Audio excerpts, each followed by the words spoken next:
আপনারা জানেন যে আসন্ন ঈদুল আজহার ঈদ উপলক্ষে শ্রীপুর উপজেলায় ১৯টি পশুর হাট অনুমতি পেয়েছে।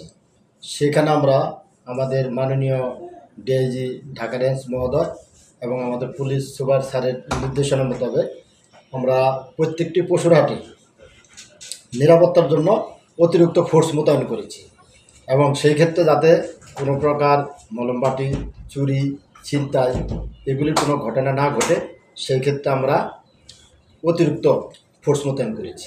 এবং আমরা হাইওয়ে রোডে যে পশুর গাড়িগুলি যাবে চলাচল করবে সেই গাড়িতে তারা যে হাটে যেতে চায় তারা স্বচ্ছন্দে যাতে ওই সমস্ত হাটে যেতে পারে, কেউ যাতে টানা হেঁচড়া করে অন্য কোনো হাটে জোর করে না নিতে পারে সেদিকেও আমরা সচেষ্ট রয়েছি। হওয়ার কোনো সম্ভাবনাই নাই আশা করতেছি। আমরা যদি কেউ চাঁদা নেওয়ার চেষ্টা করে তাকে কঠোর থেকে কঠোরতমভাবে প্রতিহত করব।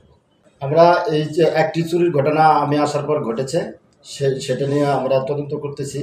এই চুরির ঘটনা যারা জড়িত আছে আমরা বিভিন্ন থানায় ইতিপূর্বে যারা এই মামলা মোকদ্দমার সাথে গরু চুরির সাথে জড়িত হয়েছে তাদের নাম ঠিকানা উদ্ঘাটন করতেছি।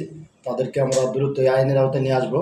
আর আমরা এই গরু চুরি রোধ ঠেকাতে অতিরিক্ত ফোর্স এবং টহল ডিউটি বাড়িয়েছি।